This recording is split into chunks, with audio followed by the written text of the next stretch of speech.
It's Street Fighter time! Hello, welcome to another figure review. Today we're gonna have a look at the S.H.Figuarts Street Fighter 5 M.Bison figure. And it says Street Fighter 5 on the box, but this is clearly the old school design. And this figure, mind you, is one of the ones where they kind of did it in reverse. What I mean by that is in the promo shots, the figure looked kind of wonky. Hell, even on the box, I mean, look at these pictures. His head looks way too big. It just looks really weirdly proportionate. And looking at him in the box, yeah, I don't see an issue with that. So I can't wait to have a look at this. So let's not wait any longer and do it. So first things first, he definitely got some size. How much? Well, let's have a look. He stands at about 17 centimeters to the top of his hat, which means we're going up to 6.8 inches tall. And for comparison, just real quick, I grabbed myself Street Fighter 5 Ken. Well, I think this Ken was only labeled as Street Fighter, but it's definitely a classic costume, and you can tell Bison does have some size, as he should have. So accurate on that regard, and I'm actually really surprised with this figure. As I'm saying, this has the Street Fighter 5 logo, but it's definitely the classic costume, so they can get away with whatever they want to, really. Like, Street Fighter 5 has classic costumes for just about every character, and they're really delivering on the classic costumes.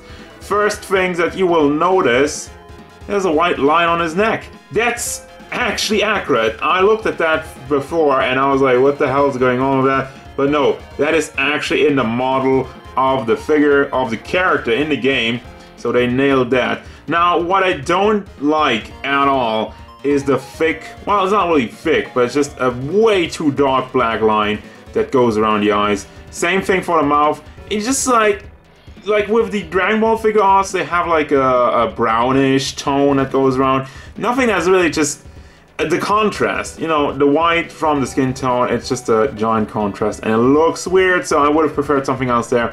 Same for the mouth, but that's a personal preference that not really breaks the figure in any regard, because everything else he got is pretty impressive.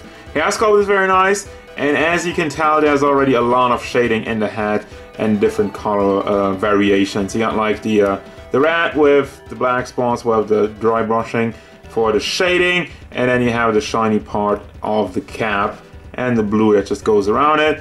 And for the rest of the figure, yeah, there's shading everywhere. And that's probably the thing, like, he's a little bit pricey, I'm just gonna say that right ahead. And it really went the extra mile, as you can tell, tons more shading in the back. The shoulder pads look absolutely awesome. I love the metallic on it with the shading on the side, really gives it a great look. Same for like the arm pads over here. I mean, it's the same for all the metal parts. It's really nice and shiny. And with the shading, it pops that much more. And just like that, there's a lot more on the entire body. You got the blue line, which is nice and clean. Got the gold and the more shiny black for the belt. And as you can tell, there's all kind of black spots all throughout the wrinkles, all throughout the muscle work. Really make the figure pop even more, except for like the it kind of stops over there, but that's depending on how you line them up. I was thinking that there was no shading over there, but there's clearly some of it. And now this is a weird spot. It's butt time. It's poop. I wouldn't do that. So hollowed out in the back, that definitely looks weird, but it is for the articulation, and you're probably not gonna display them like that. If you do though, yeah, doesn't look great. As you got more shiny black in the back of his boots, and the front of his boots got some detail on the soles. Actually, a lot of it. I like it. So, yeah, overall, a lot that went into this guy.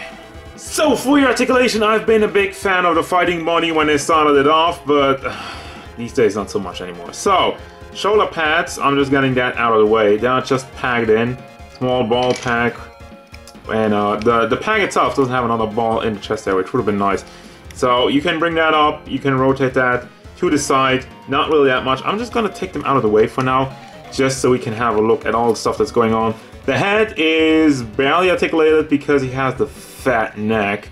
It does tilt side to side though, and you can tell the neck moves immediately right. I just wanted to give you the head movement without the neck, but anyway, obviously you have the neck, so you combine these two, it goes forward a lot. Goes to the back pretty nice and does tilt side to side a lot. You can also rotate the neck.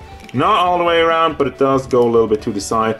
Now the only problem I have with this neck joint, the holes over here. Now obviously, I think they did that so you can bring it side to side.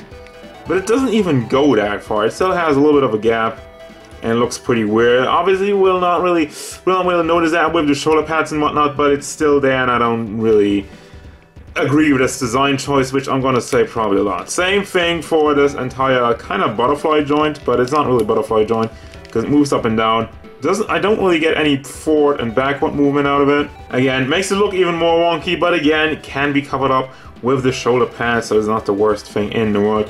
Then you have a big double ball combination, one ball hinge, ball joint in the shoulder itself, and another one actually in the chest area, so you can rotate that around, also up and down. Kind of use it a little bit as a swivel, because you don't have bicep swivel, and you have the flat shoulder once again. Well, it's not that flat. I think with Blanca it was hollowed out a little bit more.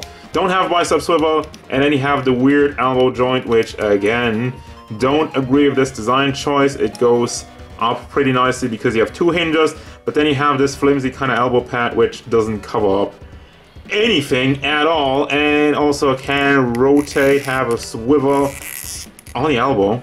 Then you have the fist, moves forward, back, all the way around, swivel, and it's on a ball hinge as usual. Chest area moves forward quite a bit, moves to the back, does tilt side side a little bit, and has a little bit of rotation, but not a lot. The lower hip articulation is a lot better for that part.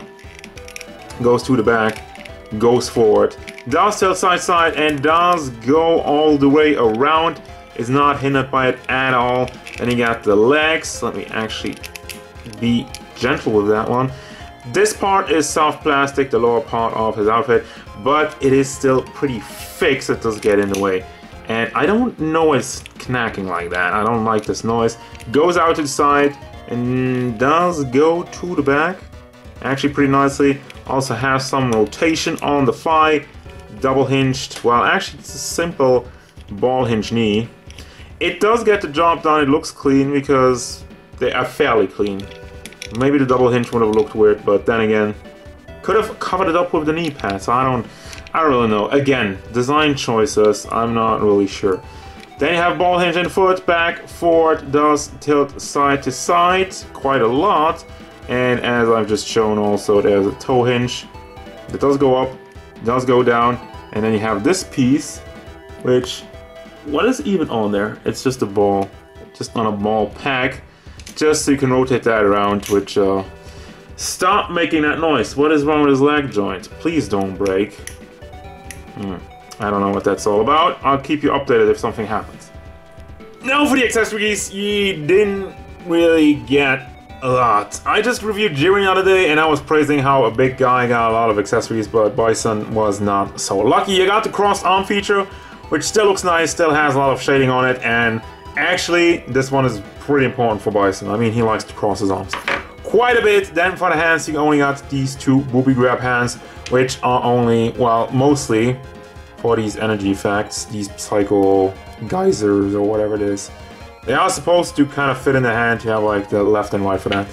Not really feeling like trying this out right now. Fiddling around on camera is always like annoying, but it's supposed to rest on there. You can do that, and then you got a smiley face with them big gritty teeth, also pretty important for Bison, so I like that. And then finally, there's also the Bison stage in like HD. And like the old Bison stage. In Street Fighter V, it's folded up, and I don't really care about it. But hey, it's there, and it's nice in HD, and you can have your Bison stand in front of it and have some fights! So now for the comparison that I mostly cared about, that I've been thinking about for a long time. Storm Bison versus S.H.Figuarts Bison. Obviously, you know, these are different lines, different sizes, and overall completely different figures in a way. So it's probably not fair for me to do this, but I still wanted to have a look at both of these guys. I mean, face sculpts look pretty similar. Obviously, the Storm Bison has the white hair. He also has like a thick black line around the eyes. Huh, interesting. Got the big smile, and the Bison logo, obviously the old school one doesn't have that because That's the design of the figure. Now overall paint job, Figuarts Bison has a lot more shading, but Storm Bison has a lot more realistic metal parts. They look really dark or raw, but also that's a side effect of the design of Street Fighter V over the design of classic Street Fighter V, I guess. This is obviously based on Street Fighter 2, but regardless of that, and you got the lightning in the belt, and it's overall a really darker color scheme. And I don't know, I wanted to do this comparison, but looking at them, it's just like, it's almost not really fair, because it's a lot more different than I expected. So you pick your favorite. I'm not gonna pick one right here. I'm just gonna move on to the final thoughts for this Bison. And it's gonna bring me to the final thoughts for this S.H.Figuarts Bison. And the first thing that came to my mind when I was trying to put him in the post is, damn, I wish he had some more hands, because you're really a little bit limited in what you can do with this guy. And just for the rest of it, the model of the figure is great. The articulation, and again, going back to it as I'm putting in the post, there's actually a lot of options with it, so I think it's fine. It's pretty nimble, even though design-wise it looks kind of wonky at parts, but it's forgivable because what you're getting out of it is pretty good. And yeah, there's tons of shading, and the accessories are severely lacking, which is pretty much the only complaint I have. Like, again, I could go back to the black around the eyes, but yada yada yada.